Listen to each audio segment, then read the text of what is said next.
extracting their pleasure or their happiness from something physical or something that they're putting in their body instead of through their own energy,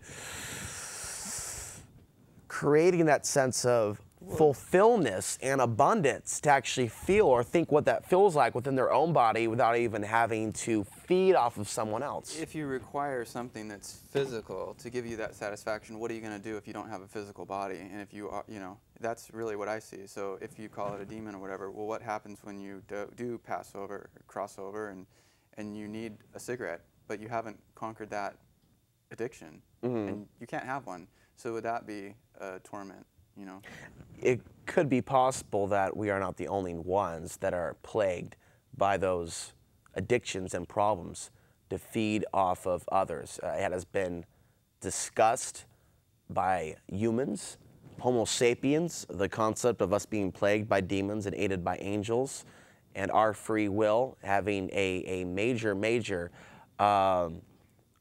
level of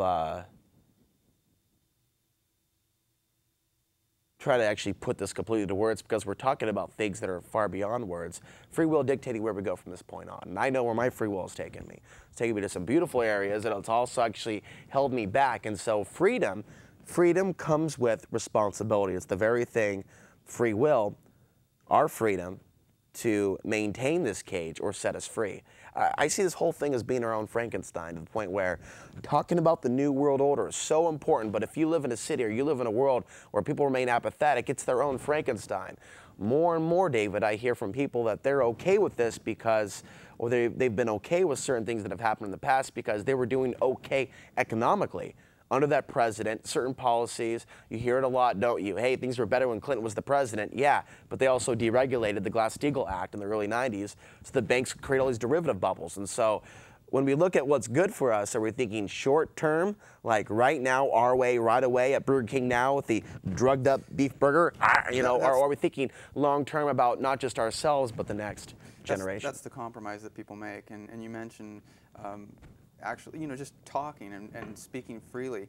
A lot of people don't speak freely and they won't state their opinion because they're afraid. They live in that fear bubble, and when they are in that fear bubble, they may have a job, they may be financially secure, but it's when you come out of that and you're not afraid of losing your job, you're not afraid because you know the truth.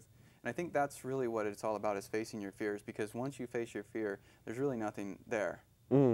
It's just poof, it's gone. So once you face your fear, things change. Really nothing to fear. Something changes energetically when you. I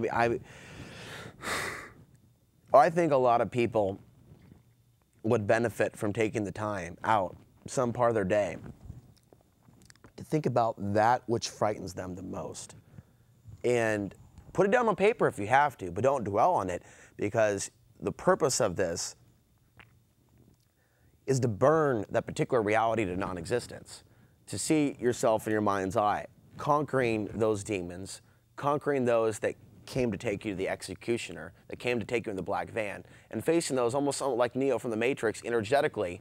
They're not able to cross into your line, to the point where it's not necessarily blocking bullets.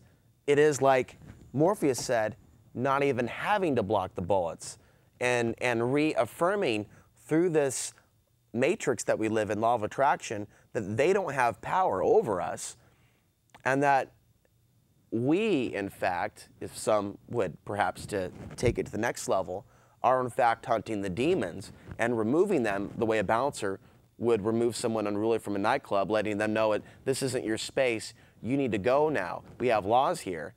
We have, or rules here in the club, laws of the universe pertaining to free will, where they, especially when we declare it, cannot interfere with our free will, cannot enter into our space. When we declare that we're aware of what they're doing and we're reaffirming that we choose to go to a higher order instead of stay stuck into the whatever deception that they have laid out for us. I agree with the rules, and I do think that they have to proclaim and let you know. I mean, it's almost like it has to be written, and you notice on a lot of packaging you'll see that this may cause cancer, warnings on the packaging themselves. And then the people who ingest it, they do make that choice. So it's like they choose to ingest it and to let it in. I think that's interesting. Well, we got a couple more minutes here. I think this is one really important concept that I think we'll leave this on. So this is summer 2010, and we've got everybody and their dog making a prediction for all hell breaking loose pretty much before the year is over. But we've been through this before, but we also know it's within the realm of possibility, including the staging of World War III with China, Russia, and the United States. At the same time, we also know that there's so much that could be changed in your own local environment and communities, and that there are many people watching this program right now that don't want to fall into the abyss of becoming a part of the new zombie class that is fiercely, energetically surrounding the city or within the city. The Walking Dead, the zombies that aren't interested, the lack of eye contact, the skull and bones, obsession with death, branded on their bodies, the demon brand on their body, the skull and bones emblem on the stripper's panties. Everywhere you look, it's everywhere. It's even broadened in the sexual realm, the death and the warring, and we've talked greatly about that. So, I don't know what else to say here. We've got a couple minutes left, but I'll leave this conclusion in your hand as to what breaking out of the matrix means as these things unfold, as they start lighting up the dynamite all around our precious communities. I think I got you. I think I know what the answer is. It's community, and it's to come together and to take the time to talk with your neighbor. Talk about, don't be afraid. You know, your neighbor, they might not want to hear what you have to say, but you at least have to try. And you might have just planted a seed. You can talk to the police, you know, let them know that accountability is not temporal, accountability is eternal. So no matter what they do, if they think that they're going to get away with murder, you're not, because it's eternal. Your accountability, there's no getting away with it. You're not getting away with anybody. You're not with anything. You're not fooling anybody. You bumped into a cop recently, and you left him with that quote. You know, I think it's good because I was actually afraid to speak to them, and I don't want to live in that fear-based reality. And the reality that I want to have is a reality where everyone comes together out of love and understands how important community is and appreciates everything that the police do for our community. And I do appreciate it, but at the same time, it's a very difficult job, so I don't even want to go into that situation. But I think that, you know, they are needed, and we need everyone. We need everyone to come together. Exactly. Well, David, glad we took the time to talk about these things, and we'll talk about more at some other time in the future. See you later.